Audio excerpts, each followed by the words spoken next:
Bonjour. Dans cette vidéo, la deuxième sur les problématiques sociétales, nous allons aborder les rapports entre religion, politique et science.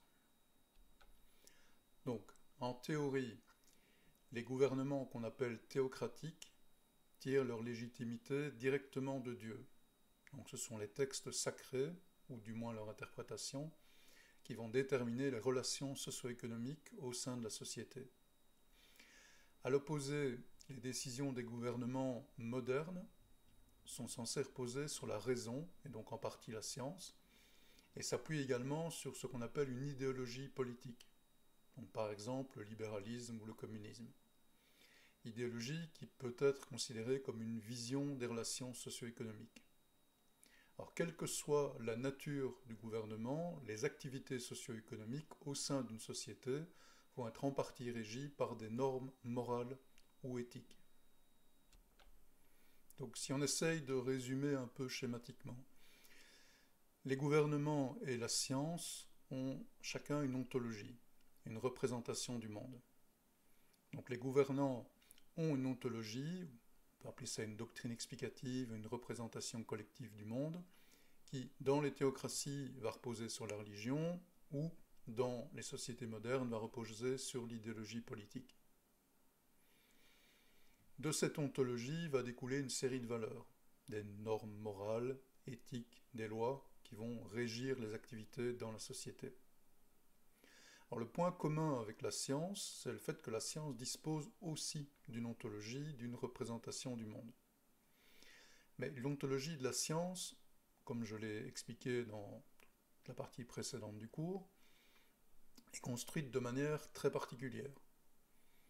Donc la science dispose d'une épistémologie, donc d'une méthode pour produire des connaissances scientifiques, et ces connaissances scientifiques validées vont progressivement modifier l'ontologie. Dans cette partie du cours, nous allons nous intéresser principalement à la relation entre l'ontologie de la gouvernance et l'ontologie de la science. Alors, ces relations entre science et gouvernance sont multiples. Donc, au cours de l'histoire, les sciences ont remis en question les représentations religieuses du monde, ce qui a entraîné plusieurs procès célèbres entre l'Église et les scientifiques. On en verra quelques-uns. La science a aussi parfois été mise au service d'ambitions nationales ou d'idéologies politiques, ce qui a entraîné de graves conflits entre gouvernements et scientifiques. Et enfin, tous les gouvernements promeuvent des valeurs déterminant ce qui est admissible ou non en société. Et certaines connaissances et innovations scientifiques peuvent être jugées inacceptables sur base de ces valeurs. Donc on va analyser 3 exemples de conflits entre religion, politique et science. Le procès de Galilée, les polémiques sur la théorie de l'évolution et les polémiques sur la génétique en URSS sous Staline. Donc ces conflits entre gouvernement et science ont amené dans certains pays à ce qu'on appelle la sécularisation de la science, c'est-à-dire la reconnaissance de l'indépendance entre science et religion, et au développement du concept de liberté académique, qui est censé, en théorie, garantir la liberté des scientifiques à chercher, enseigner et communiquer. Nous allons commencer par les procès entre religion et astronomie. Donc 2 visions, 2 ontologies totalement incompatibles se sont affrontées. Donc, ce qu'on appelle le géocentrisme, qui a été théorisé par Ptolémée, et qui est conforme au sens commun et à la Bible.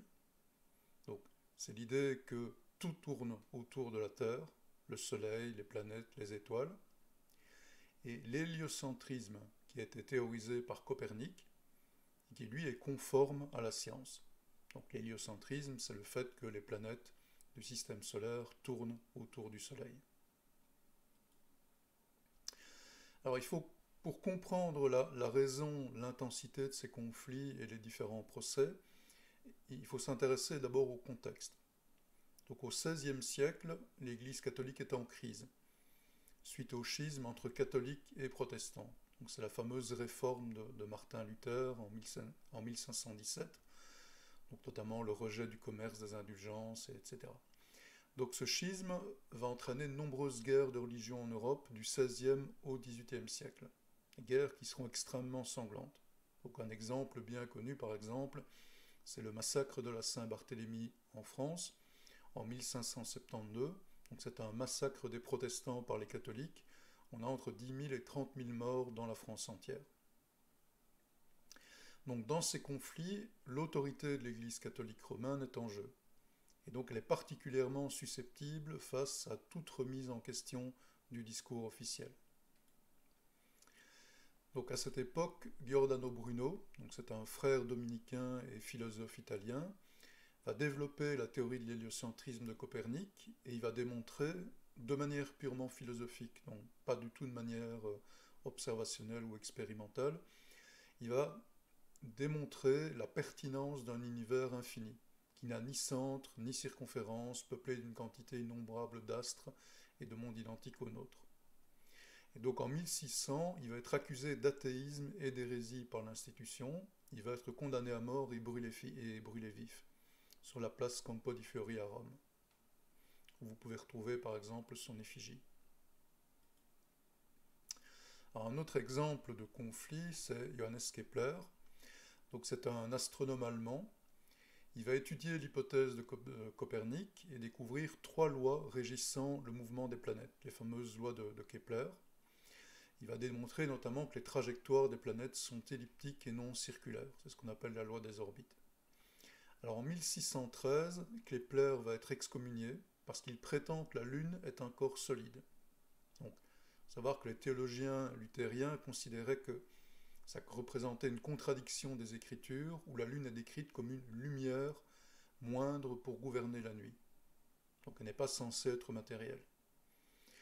Donc suite à cette excommunication, Kepler mourra dans le dénuement et sans recevoir les derniers sacrements. On arrive enfin à Galilée. Donc lui c'est un mathématicien, géomètre, physicien et astronome italien. Et à partir de 1609, il va perfectionner et exploiter la lunette astronomique sur base des lunettes maritimes hollandaises. Il va être le seul en Europe à son époque à réussir à obtenir ce qu'on appelle une image droite. Donc une image beaucoup plus détaillée des différents corps célestes. Alors ça va l'amener à défendre le modèle héliocentrique de Copernic à l'aide d'observations astronomiques. Donc il va réaliser toute une série de descriptions des différents corps célestes. Alors Galilée se rend bien compte évidemment que ces observations, ces théories sont en rupture avec les doctrines religieuses. Donc il va développer dans toute une série d'échanges épistolaires, notamment avec des représentants de la noblesse, une série d'arguments qui tentent à essayer d'accommoder le système héliocentrique de Copernic avec les doctrines de l'Église catholique. Donc dans ces arguments, on retrouve l'idée que, évidemment, on ne peut nier les faits sans s'éloigner de la vérité, l'idée que Dieu a créé l'homme doué de raison et que donc il est légitime qu'il se serve de la raison pour étudier la création divine. Et surtout, il y a l'idée, qui est très nouvelle, qu'il n'y a pas de contradiction entre les théories scientifiques et les Écritures, parce que ce sont des choses séparées.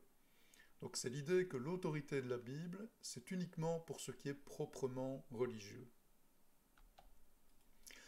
Alors l'Église catholique ne va pas être parfaitement réceptive à ces arguments, donc en 1616, elle va déclarer officiellement hérétique la théorie héliocentrique, exposée par Copernic.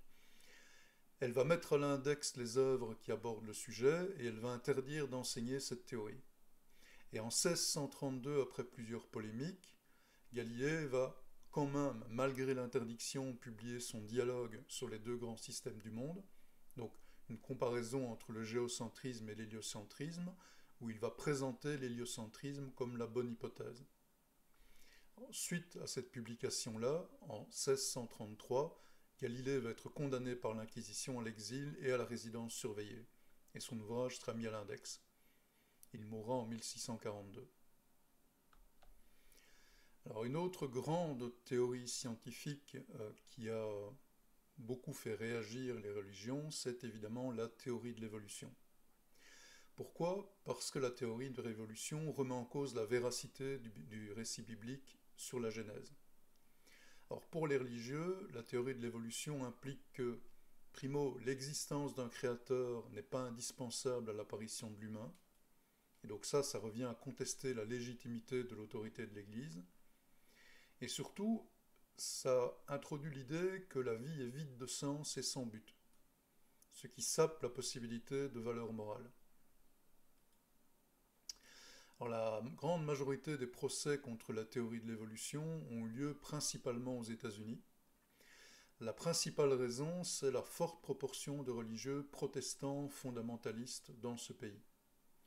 Donc il faut savoir que les chrétiens évangélistes représentent environ 25% de la population américaine. Et une majorité d'entre eux pensent que la Bible devrait être lue littéralement et donc que l'évolution est fausse. Alors, il y a une concentration géographique de ces chrétiens évangélistes aux États-Unis. Donc on les retrouve principalement dans ce qu'on appelle la ceinture de la Bible, où vivent un très grand nombre de personnes se réclamant d'un protestantisme rigoriste.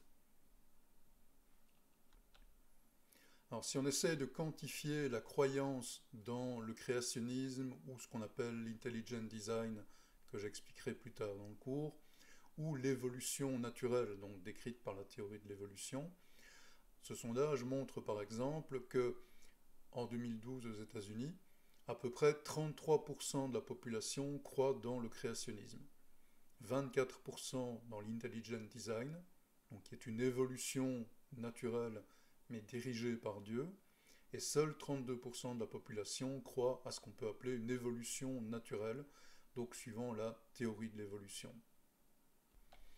Alors, depuis le début du XXe siècle, les fondamentalistes religieux aux États-Unis ont développé plusieurs stratégies pour lutter contre la théorie de l'évolution et imposer l'enseignement du créationnisme dans les écoles publiques.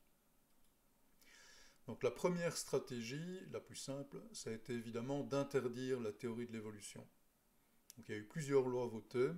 Donc, par exemple, en 1925 au Tennessee, on a la loi Butler Act qui va interdire aux professeurs de l'enseignement public de nier l'origine de l'homme telle qu'elle est écrite dans la Bible. Et donc suite à ça, on aura ce qu'on a appelé le procès du singe. C'est un procès au Tennessee qui va opposer les fondamentalistes chrétiens à John Thomas Scope, un professeur de l'école publique de Dayton. Et donc ce jugement va condamner Scope au versement d'une amende, $200, pour avoir enseigné la théorie de l'évolution à ses élèves. Bon, évidemment une condamnation symbolique, mais une condamnation quand même. Donc cette loi a réussi en 1925 à interdire l'enseignement de la théorie de l'évolution. Idem en Arkansas en 1928, on a une loi qui faisait un crime du fait d'enseigner la théorie et la doctrine que l'humanité monte ou descend d'un ordre inférieur d'animaux. Alors la deuxième stratégie, ça va être d'imposer le créationnisme. Donc là on est déjà beaucoup plus tard, en 1980 en Arkansas, on a une loi, le Balanced Treatment for Creation, Science and Evolution Since Ice, ce qu'on appelle le Creationism Act, qui va imposer l'enseignement de la science de la création dans les écoles publiques, sans interdire la théorie de l'évolution. Alors ça va déboucher sur plusieurs procès, notamment ce qu'on appelle le procès McLean versus Arkansas. Donc c'est une action en justice qui va attaquer le Creationism Act. Et donc là, le jugement va établir que le créationnisme est une religion et pas une science, et qui ne peut être enseigné dans les écoles publiques parce que cela violerait le premier amendement de la Constitution des USA qui, entre guillemets, garantit la neutralité de l'État. Donc là, c'est le premier grand revers pour les créationnistes. Et en 1987, on a un nouveau procès où la Cour suprême des USA va examiner une loi de Louisiane similaire à la loi de l'Arkansas, et la Cour suprême va également déclarer inconstitutionnel l'enseignement du créationnisme dans les écoles publiques. Donc, puisque le créationnisme ne peut plus être enseigné dans les écoles publiques parce qu'il est considéré comme une religion et non pas une science, les créationnistes vont progressivement développer une science, ce qu'on va appeler l'intelligent design, le dessin intelligent. Donc c'est un argument, entre guillemets, pseudo-scientifique en faveur de l'existence de Dieu, qui va être présenté par ses partisans comme une théorie scientifique fondée sur des preuves sur les origines de la vie. Donc les partisans vont affirmer que certaines caractéristiques de l'univers et des êtres vivants s'expliquent mieux par une cause intelligente, divine, et pas par un processus non dirigé comme la sélection naturelle. Donc la première fois qu'on a évoqué ce terme d'intelligent design, de dessin intelligent, date de 1989. Alors les principaux arguments, on va retrouver ce qu'on appelle la complexité irréductible. Donc c'est l'idée que certains systèmes avec plusieurs parties en interaction ne fonctionneraient pas si l'une des parties était enlevée. Et donc l'idée, c'est qu'ils n'auraient pas pu évoluer par de petites modifications successives à partir de systèmes moins complexes antérieurs par sélection naturelle. La complexité spécifiée, c'est l'idée qu'un système présentant une complexité spécifiée est un modèle qui ne peut apparaître par hasard. Il doit avoir été guidé par une intelligence. Donc ces deux fameux arguments de l'intelligent design se résument principalement à l'idée que les choses sont trop complexes pour être apparues par hasard. Il faut qu'il y ait eu la main de Dieu, un dessein intelligent, un dessein divin, derrière l'apparition de la vie et derrière le développement des structures les plus complexes du vivant. Alors pour promouvoir l'intelligent design, les protestants fondamentalistes aux États-Unis vont développer tout un arsenal pour assurer la publicité de cette théorie. Donc vous avez notamment le Discovery Institute qui est créé en 1991, un musée de la création qui est créé en 2007. Vous avez également dans le Discovery Institute tout un ensemble de communications, de livres qui vont être publiés, qui vont notamment présenter la théorie de l'évolution comme quelque chose de proche du nazisme. Donc ils vont essayer systématiquement d'associer au nazisme Darwin, la plupart des choses développées à partir de la théorie de l'évolution. Tout ce qui est racisme va pour eux découler aussi de la théorie de l'évolution. Vous avez également des parcs à thème qui vont être créés, des fondations. Par exemple, Answer in Genesis, c'est une association qui va préconiser le créationnisme janter. Donc janter, ça veut dire que c'est l'idée que la Terre a été créée il y a juste quelques milliers d'années, sur base d'une interprétation purement littérale de la Bible. Donc Ark Encounter, c'est un parc à thème créationniste où vous pouvez par exemple voir une reconstitution de l'arche du déluge. Et donc la troisième stratégie des fondamentalistes chrétiens aux États-Unis, ça va évidemment être de tenter d'imposer cet intelligent design dans les écoles. Donc en 2005, on va avoir un nouveau procès, le procès Kitzmiller versus Dover. Donc c'est une action en justice qui va être intentée par des parents d'élèves à une école publique de Pennsylvanie qui enseigne le dessin intelligent comme une alternative à la théorie de l'évolution et qui demande que le livre Of Panda and People soit utilisé comme un ouvrage de référence scientifique. Alors là, les fondamentalistes vont à nouveau perdre. Le jugement va conclure que le dessin intelligent est un argument théologique intéressant, mais que ce n'est pas une science, pour des raisons bien précises. Il invoque une cause surnaturelle, et je vous rappelle que la science n'est en principe pas censée faire appel à des causes surnaturelles. Ces arguments ont été réfutés par la communauté scientifique, donc rupture du consensus scientifique. L'intelligent design n'a pas été publié dans des revues scientifiques avec peer reviewing et il n'a pas fait l'objet de tests ou de recherches. Et donc pour contrer ces arguments, on en arrive à la quatrième stratégie des fondamentalistes chrétiens aux États-Unis. Évidemment, c'est la publication de journaux scientifiques créationnistes pour contrer l'argument que l'intelligent design ne serait pas une science parce qu'elle n'est pas publiée dans des journaux avec communauté de lecture. Donc les évangélistes vont créer leurs propres journaux, ils en ont maintenant 5-6, avec un système de peer reviewing qui copie, je dirais, le peer reviewing journaux scientifiques classiques. Mais évidemment, ceux qui font le peer reviewing sont évidemment des partisans de l'intelligent design.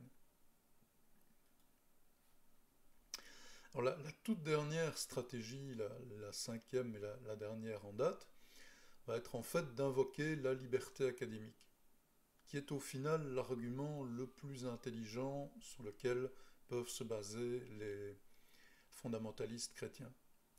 Donc, toutes les décisions de la Cour suprême jusqu'ici, puisqu'elles rendent impossible l'enseignement direct du créationnisme comme science, elles laissent pourtant une porte dérobée à son enseignement par la critique objective des théories scientifiques dans les cours de sciences. Et donc, certains États, ceux de la ceinture de la Bible, ont proposé des lois visant à protéger ce qu'ils ont appelé la liberté académique, qui pour eux est la liberté de critiquer la théorie de l'évolution. Donc actuellement, le créationnisme, l'intelligent design ne sont en principe plus enseignés dans les écoles publiques aux États-Unis, mais par contre, dans les écoles qui sont opposées, entre guillemets, à la théorie de l'évolution classique, vous avez une série de cours de critiques scientifiques qui vont systématiquement détruire, invalider cette théorie. Donc par exemple, la loi Louisiana Science Education Act de 2008, elle va permettre aux enseignants des écoles publiques d'utiliser du matériel supplémentaire en classe de sciences pour critiquer les théories scientifiques telles que l'évolution et le réchauffement climatique et pour promouvoir, même si ce n'est pas de manière claire, le créationnisme en tant que science. Donc malgré de nombreuses tentatives, cette loi n'est toujours pas abrogée. Alors j'ai parlé uniquement des USA jusqu'à présent, il existe aussi des mouvements créationnistes en Europe, même s'ils sont beaucoup moins actifs, et même s'il n'y a pas eu de grands procès retentissants sur la question. Donc il y a eu une affaire qui a particulièrement défrayé la chronique dans les milieux académiques, notamment ce qu'on appelle l'Atlas de la création, donc qui en 2007 a été distribué dans des milliers d'écoles, d'instituts, qui a été envoyé à des milliers de chercheurs en Europe, aux États-Unis.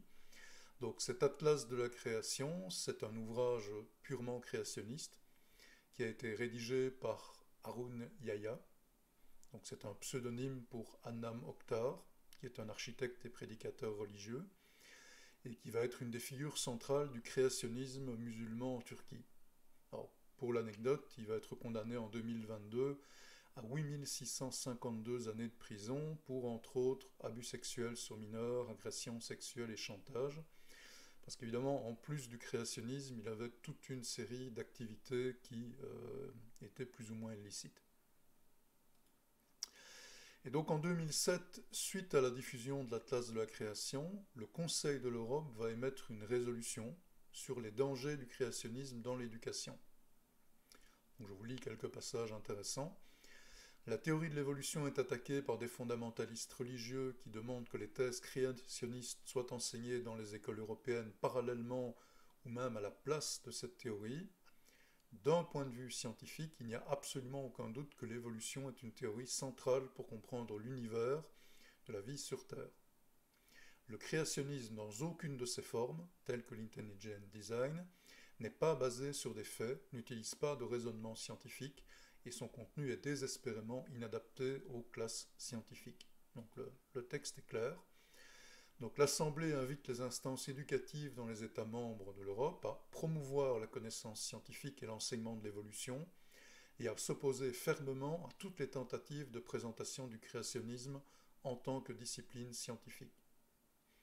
Alors, il précise, l'objectif de la présente résolution n'est pas de mettre en doute ou de combattre une croyance, le droit à la liberté de croyance ne le permet pas. Le but est de mettre en garde contre certaines tendances à vouloir faire passer une croyance comme science. Il faut séparer la croyance de la science. Il ne s'agit pas d'antagonisme. Science et croyance doivent pouvoir coexister. Il ne s'agit pas d'opposer la croyance à la science, mais il faut empêcher que la croyance ne s'oppose à la science. Donc ça, c'est la position assez claire de l'Europe vis-à-vis du créationnisme. Mais il faut être bien conscient qu'au niveau mondial, on a quand même un nombre croissant d'universités qui enseignent la théorie de l'évolution. Donc beaucoup d'universités asiatiques, également des universités américaines. Alors en Occident, donc aux États-Unis et en Europe, les procès contre l'héliocentrisme et la théorie de l'évolution vont devenir le symbole de la lutte entre l'Église catholique et la science. Et l'Église va être progressivement perçue comme obscurantiste et ennemie du progrès scientifique. Alors les guerres de religion et le concept de modernité qui est hérité des Lumières vont progressivement mener à ce qu'on appelle la sécularisation des sociétés occidentales, c'est-à-dire une séparation de plus en plus marquée entre religion et politique. Alors cette rupture va mener également à ce qu'on appelle une sécularisation de la science. Mais je voudrais ici insister sur le fait que cette sécularisation, elle n'a pas été suivie dans de nombreuses régions du monde. Donc, je vais essayer de résumer ici l'évolution de la position de l'Église catholique, pour vous donner un exemple concret. Donc, durant le Moyen-Âge, l'Église catholique a combattu les théories scientifiques qui n'étaient pas en accord avec le texte sacré. Donc, elle a défendu l'idée que la vérité ne pouvait provenir que de la parole de Dieu. Donc, c'est ce qu'on appelle le fidéisme. Et au cours du XIXe siècle, l'Église scientifique a pratiqué ce qu'on appelle le concordisme. C'est-à-dire qu'elle a tenté d'interpréter le contenu de la Bible pour le mettre en accord avec la science moderne. Donc c'est une position qui a été notamment défendue par Thomas d'Aquin. Il ne peut pas y avoir de contradiction entre la science véritable et les écrits bibliques s'ils sont correctement expliqués. Une position qui a encore été défendue par exemple, le pape Léon XIII en 1893. Alors il y a eu une rupture, notamment avec le pape Jean-Paul II, qui en 1992, devant l'Académie pontificale des sciences, a procédé à une réhabilitation de Galilée. Donc il a présenté Galilée comme un croyant sincère qui s'était montré plus perspicace que ses adversaires théologiens. Et en 1996, lors aussi d'un discours devant l'Académie pontificale des sciences, il a dit qu'aujourd'hui, de nouvelles connaissances conduisent à reconnaître dans la théorie de l'évolution plus qu'une hypothèse. Donc, avec Jean-Paul II, dans les années 90, on a observé une progressive sécularisation de la science, du moins pour l'Église catholique romaine. Et donc, à la même époque, et ici on retrouve la position défendue par Galilée, en 1997, le biologiste Stephen Jay Gould, un grand théoricien de l'évolution, a présenté ce qu'il a appelé le principe du noma. Donc ça vient de l'anglais, c'est non-overlapping magistera, non-recouvrement des magistères. Et donc ce principe prône le respect mutuel sans empiètement quant aux matières traitées entre science et religion.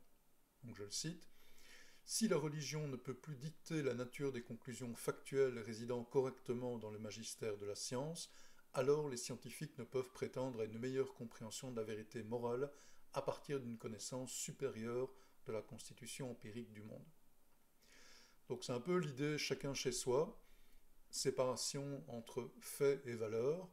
La religion, si on suit le principe du noma, s'occuperait des valeurs morales, des valeurs spirituelles.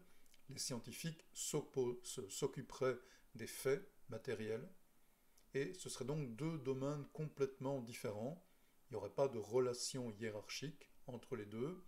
Et donc, ça permettrait une coexistence en principe pacifique de la science et de la religion. Alors ce sécularisme de la science, ce principe noma, ils ne sont pas acceptés par de nombreux religieux chrétiens. Donc certains vont prôner ce qu'on appelle un concordisme inversé. Donc l'idée de valider les croyances religieuses sur base de la science. Donc vous avez évidemment l'évangélisme américain avec l'intelligent design, mais vous avez également une série de catholiques européens qui vont développer cette approche-là. Donc récemment, par exemple, en 2021, vous avez un livre qui a été publié par Bolloré et Bonassi, « Dieu, la science, les preuves », et qui va être vendu à plusieurs dizaines de milliers d'exemplaires, où ils affirment que les découvertes récentes de la science démontreraient l'existence de Dieu. Donc même si l'Église catholique romaine a une position officielle, qui est celle d'une sécularisation de la science, il existe encore toute une série de religieux chrétiens qui refuseront cette sécularisation et qui vont défendre un concordisme. Alors passons maintenant à la théorie de l'évolution et l'islam. Donc ici, ce n'est pas du tout une critique de l'islam. J'essaye simplement de vous montrer que chaque religion a réagi à sa manière, que chaque contexte socio-historique est différent, et que ça a amené à des prises de position différentes vis-à-vis de la science. Alors l'islam, contrairement à la religion catholique, n'a pas été directement confronté à des procès, comme ceux de Galilée ou aux polémiques liées au darwinisme aux USA. Donc ce qui a fait dire à certains que la religion islamique était plus tolérante envers la science. En fait, c'est une interprétation qui est largement fausse. Cette fameuse tolérance est surtout la conséquence d'une distanciation vis-à-vis de la science. Donc quelques faits pour l'expliquer. Donc l'imprimerie a été inventée par Gutenberg en 1454. Elle a permis une très large diffusion des connaissances scientifiques. C'est ça qui est à la base, au final, du mouvement de la Renaissance, au développement des Lumières, et ainsi de suite. Mais cette imprimerie fut interdite en pays d'islam jusqu'en 1726, sous la pression des copistes qui voulaient garder le monopole de la reproduction de la parole sacrée. Donc ça a été un frein énorme à la diffusion des connaissances en terre d'islam. Alors il y a l'autre problème qui est celui de la langue. Beaucoup de textes savants, comme ceux de Copernic, Galilée, Newton, n'ont été traduits que très tardivement en arabe. L'origine des espèces, plus récente, elle a été publiée en 1859 en Europe. Elle n'a été traduite partiellement qu'en 1918. Donc il y a eu un retard énorme de diffusion en terre d'islam qui explique déjà partiellement le manque de réactivité de l'islam vis-à-vis des grandes théories scientifiques. Alors cette indifférence, elle est aussi en partie la conséquence de l'évolution des écoles théologiques musulmanes. Donc, je ne vais pas entrer ici dans le détail, mais on peut dire qu'il y a deux grandes écoles théologiques musulmanes, ce qu'on appelle le mutazilisme qui a été fondé au 8e siècle, sur base de la pensée grecque. Donc c'est une école qui accorde une place centrale au libre arbitre et à la rationalité. Elle réfute l'idée que le Coran serait éternel et incréé, mais elle est aujourd'hui très peu représentée dans la communauté musulmane. Par contre, l'acharisme, qui a été fondé au 9e siècle par Abu Hassam al-Ash'ari, donc un adepte du mutazilisme, mais qui a rejeté celui-ci. Donc al-Ash'ari va réfuter la thèse des mutazilites qui affirment que le Coran est créé. Lui va affirmer que le Coran est la parole de Dieu, et donc il ne peut pas avoir de début, qu'il est incréé. Et cette doctrine va être développée par la suite par d'autres auteurs qui vont affirmer que tout dans l'univers dépend de la volonté divine. Donc ça, c'est un concept qui est vraiment très fort.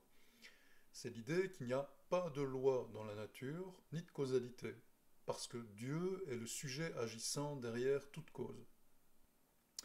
Donc, cette prise de position-là, cette idée que Dieu est derrière toute cause, ça détruit un des fondements ontologiques de la science, l'idée de causalité. Donc si vous n'avez pas de causalité, il n'y a pas de science.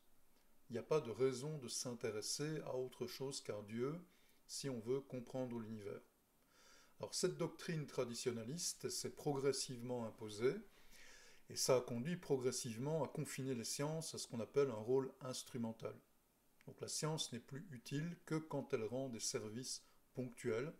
Par exemple, l'astronomie va être utilisée principalement pour les calendriers, mais pas comme une science pour expliquer la manière véritablement dont l'univers fonctionnerait.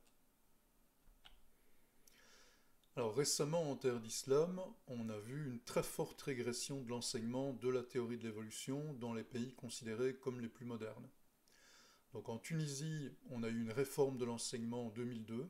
L'enseignement de l'évolution est réduit ou supprimé dans de nombreuses sections.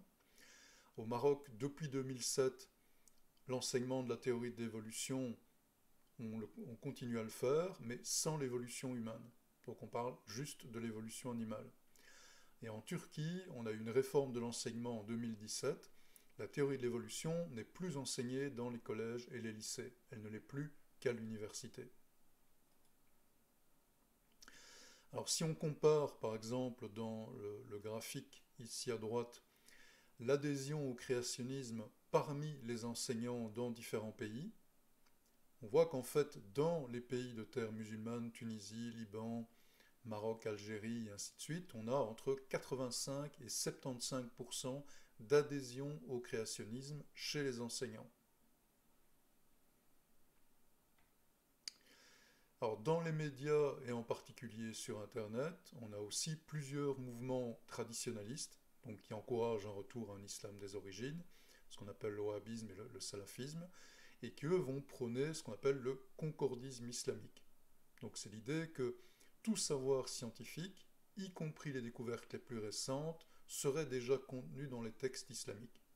Donc c'est l'idée que dans le Coran, vous retrouvez déjà toutes les lois, entre guillemets, de l'univers, toutes les connaissances modernes s'y trouveraient déjà. Donc c'est ce qui est appelé les miracles scientifiques du Coran.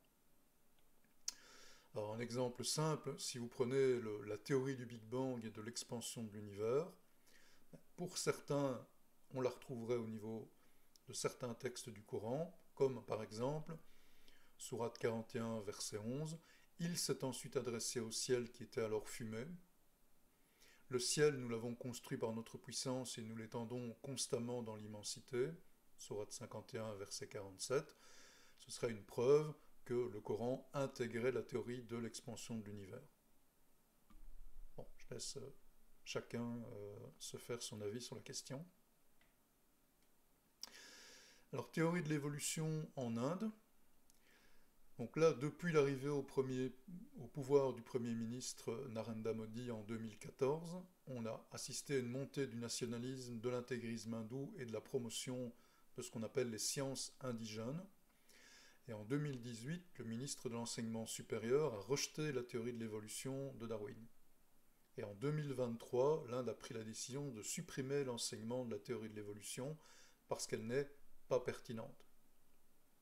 Donc, si on prend les trois grandes religions que sont la religion chrétienne, la religion musulmane et la religion hindouiste, globalement, la seule religion qui a plus ou moins accepté le principe d'une sécularisation de la science, c'est la religion chrétienne. La sécularisation est globalement rejetée par les religions musulmanes ou hindoues.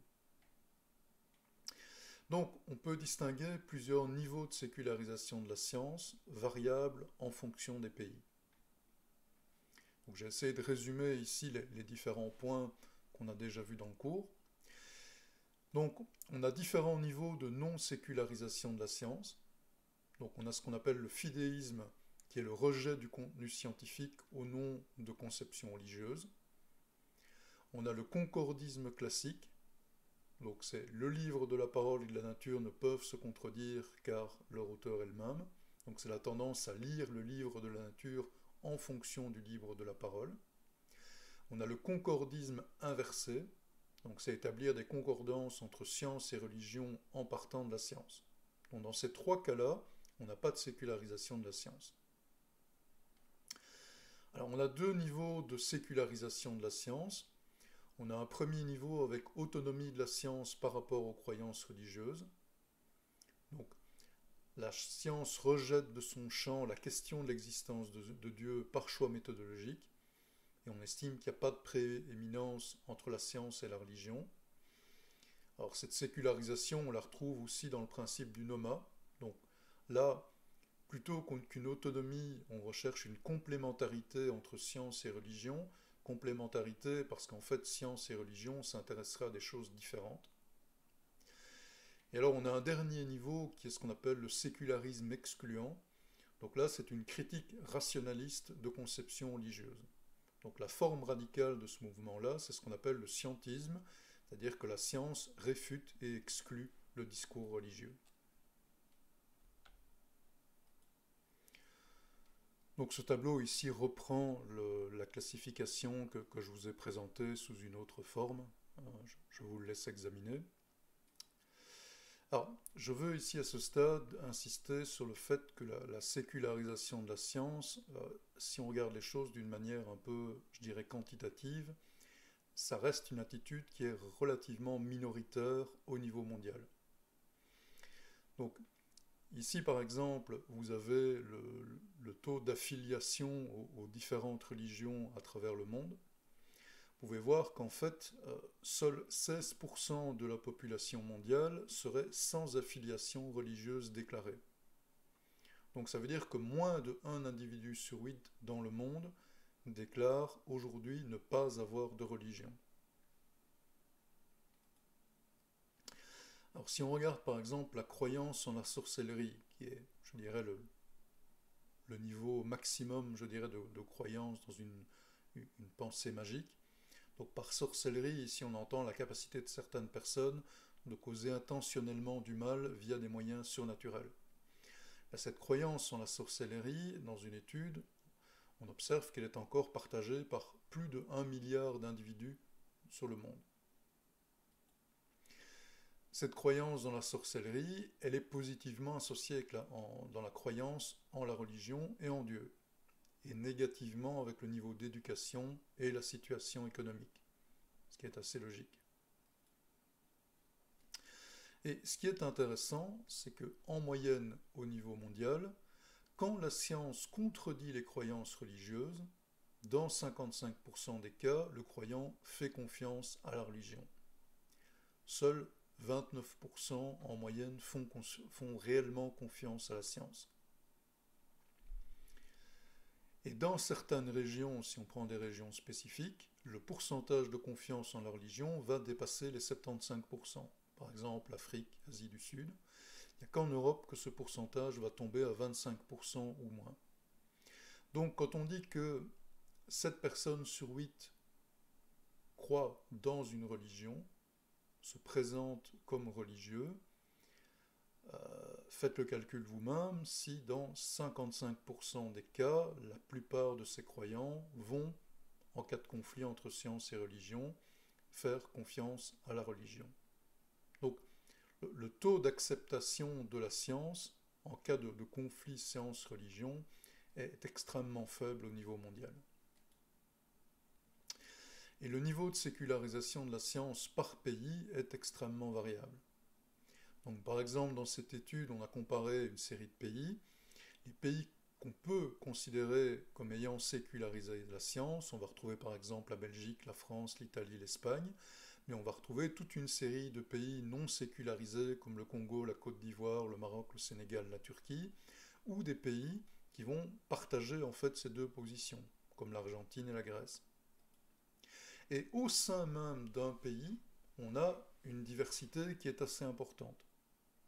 Donc, même dans les sociétés européennes qui sont sécularisées, je dirais, tant au niveau de la loi qu'au niveau de la tradition depuis déjà maintenant plusieurs décennies, le rejet de la science et des théories scientifiques pour raisons religieuses reste bien présent. Donc ici, par exemple, je vais vous présenter un sondage qui a été réalisé très récemment en France en 2018 sur plus de 2000 personnes. Donc l'association entre rejet de la science et religion est bien claire et variable en fonction des religions. Donc elle est très importante chez les musulmans et chez les protestants. Elle est beaucoup plus faible chez les catholiques et les athées. Et donc ici on retrouve la différence de position entre par exemple la religion musulmane, la religion protestante et la religion catholique. La religion catholique a accepté la sécularisation de la science de manière officielle. Par contre, le protestantisme et la religion musulmane ne l'ont pas accepté. Donc on a un taux de rejet de la science qui est beaucoup plus élevé chez les croyants adhérents à la religion protestante ou à la religion musulmane. Et on a évidemment des associations entre rejet de la théorie de l'évolution et religieux, des associations entre croyance en une terre plate et religion. Et de manière générale, je pense que ça c'est un des points les plus inquiétants du sondage, le degré de superstition aurait nettement augmenté chez les jeunes ces 20 dernières années. Donc la croyance dans les esprits, la croyance dans le mauvais œil, dans la réincarnation, dans les fantômes, dans les démons, dans les marabouts, dans les sorcières, tout ça a considérablement augmenté dans la tranche des 18-24 ans par rapport aux seniors qui sont pris comme témoins. Alors deuxième sondage, Belgique francophone 2016, donc juste pour vous montrer que la France n'est pas un cas particulier en matière d'hétérogénéité. C'est aussi très hétérogène en Belgique francophone. Donc ici, vous avez le pourcentage d'élèves de dernière année du secondaire ayant une conception sécularisée de la science. Et donc on va croiser religion, donc musulmans, protestants, catholiques, agnostiques, athées, avec le niveau de formation, donc technique professionnelle, éducation générale de base et éducation sciences fortes. Et donc on voit qu'en fait, on peut aller de 8 à 93% d'acceptation de sécularisation de la France en fonction de la catégorie examinée. Donc c'est extrêmement hétérogène. Donc la représentation du monde fondant la gouvernance et la représentation du monde produite par la science peuvent entrer en conflit. Je pense que j'ai bien documenté la chose ici. L'importance prise par la science, notamment dans la production d'innovations technologiques, a conduit au principe d'une sécularisation de la science, principalement dans les pays occidentaux. Néanmoins, cette sécularisation est rejetée par de très nombreuses sociétés et n'est que partiellement acceptée au sein même des sociétés occidentales. Alors jusqu'à présent, j'ai principalement détaillé les rapports entre religion et science. Pourquoi ? Parce que, comme j'ai essayé de vous l'expliquer, une grande partie de la population mondiale est croyante. Et donc, ces conflits sont extrêmement fréquents. Alors, je vais quand même ici essayer de détailler un exemple de conflit évident entre idéologie politique et science. Et donc je vais prendre le cas des conflits entre le stalinisme et la génétique, ce qu'on appelle l'affaire Lysenko. Donc le lysenkisme, ça désigne à la base une politique agricole qui a émergé en Union des républiques socialistes soviétiques, donc l'URSS, sous l'impulsion de Trofim Lysenko, qui était agronome, et de ses successeurs à partir des années 1920. Donc c'est une politique qui a été mise en application principalement à partir des années 1930, lorsque Lysenko, soutenu par les autorités, a pris la tête de l'Académie Lénine des sciences agronomiques. Et durant cette période, donc à partir des années 30, de nombreux généticiens vont finir en prison ou seront exécutés lors des grandes purges, ce qui va ruiner très durablement la recherche russe en génétique. Donc Lysenko avait le soutien de Staline, que vous voyez ici représenté sur une image très célèbre prise en 1935. Donc là vous avez Lysenko à gauche et Staline à droite. Lysenko, lors d'un discours en 1948 devant l'Académie des sciences agricoles de Moscou, va présenter le darwinisme comme la transplantation dans le domaine de la biologie de la doctrine de Hobbes de la guerre de tous contre tous et de la doctrine bourgeoise de la concurrence. Donc c'est en quelque sorte postmoderne. Lysenko associe une théorie scientifique, le darwinisme, à une idéologie politique, la doctrine en gros libérale, qu'il associe lui à la bourgeoisie. Et donc en conséquence, les pionniers de la génétique, Weizmann, Mendel, Morgan, vont être décrits comme les fondateurs de la génétique réactionnaire moderne. Et donc c'est l'ensemble de la génétique et de la théorie de l'évolution qui va être associé au libéralisme et donc qui va être rejeté par Lysenko au titre que ces théories scientifiques ne sont pas compatibles avec le communisme. Donc c'est vraiment un conflit majeur entre la croyance dans une idéologie, le communisme, et le rejet d'une théorie scientifique qui est associée à un autre courant idéologique. Alors Lysenko va aller très loin dans ses réfutations. Donc il va par exemple réfuter la notion de substance héréditaire et il va défendre l'idée de caractère acquis. Donc il va présenter l'idée de substance héréditaire comme une conception idéaliste et mystique. Je vous rappelle qu'à l'époque, les données, je dirais, sur le support matériel de l'information génétique étaient encore extrêmement faibles. Et donc, il associe cette idée de caractère héréditaire à quelque chose de mystique qui va opposer à la vision matérialiste de l'hérédité des caractères acquis. Je vous rappelle que le marxisme est censé être matérialiste. Donc il va déclarer que la biologie prolétarienne part de l'idée qu'il est possible d'astreindre chaque forme animale ou végétale à se modifier plus rapidement dans le sens désiré par l'homme. Ainsi s'ouvre à ce dernier un vaste champ d'action de la plus grande utilité pour lui. Alors l'idée qu'il y a derrière ça, c'est l'idée que dès que vous parlez de quelque chose qui est héréditaire, si c'est héréditaire, c'est déterminé. Et donc dans l'idée de Lysenko, par exemple, si quelqu'un naît pauvre, il pourrait y avoir un rapport avec l'hérédité, et donc on ne devrait pas être capable de changer l'état social d'un individu. Si par contre les caractères sont acquis, là on a une possibilité, je dirais, en changeant l'environnement, de changer les individus. Donc ça c'est la base de son rejet de la théorie de l'hérédité et de la théorie darwinienne, sur base d'une vision communiste, entre guillemets, de la société. Alors Lysenko va également nier l'existence d'une compétition au sein des espèces. Donc il va par exemple dire qui, en revanche, pourrait voir ou montrer que les lièvres se gênent entre eux, plus qu'ils ne sont gênés par les loups, ou bien que les loups se gênent entre eux, plus qu'ils ne sont gênés par les lièvres. J'affirme à nouveau que personne n'a pu citer et ne citera jamais d'exemple de l'existence de concurrence à l'intérieur des espèces dans la nature. Donc ça, c'est une manière de nier la partie dans la théorie de l'évolution qui, pour Lysenko, est liée au libéralisme. Donc dans les fondements du libéralisme, il y a une vision que Hobbes notamment a très bien décrit, où l'homme serait un loup pour l'homme et donc on aurait une compétition incessante entre les individus. Pour Lysenko, cette compétition n'existe pas. En tout cas, pas dans l'état de nature. Pour lui, c'est une vision politique imposée par le libéralisme, donc par la bourgeoisie. Lui défend une union des travailleurs, donc une union des individus, et donc il va nier l'existence d'une compétition à l'intérieur des espèces, qui est un des fondements évidemment de la théorie de l'évolution, qui repose sur l'idée qu'il y a une compétition entre les espèces, mais également une compétition au sein des espèces, compétition qui va amener à la sélection d'individus.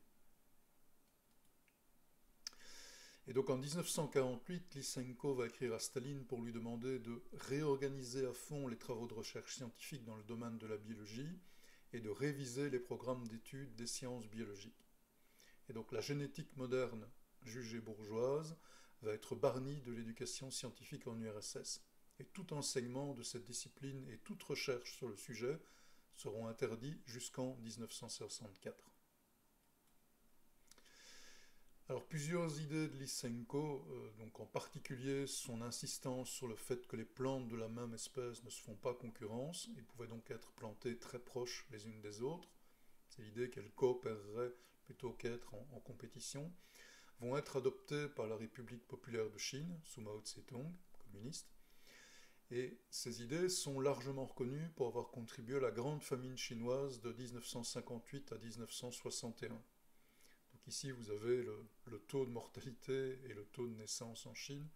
Vous voyez le grand gap dans les années 60, qui est dû à cette famine qui aurait tué entre 15 et 55 millions d'individus.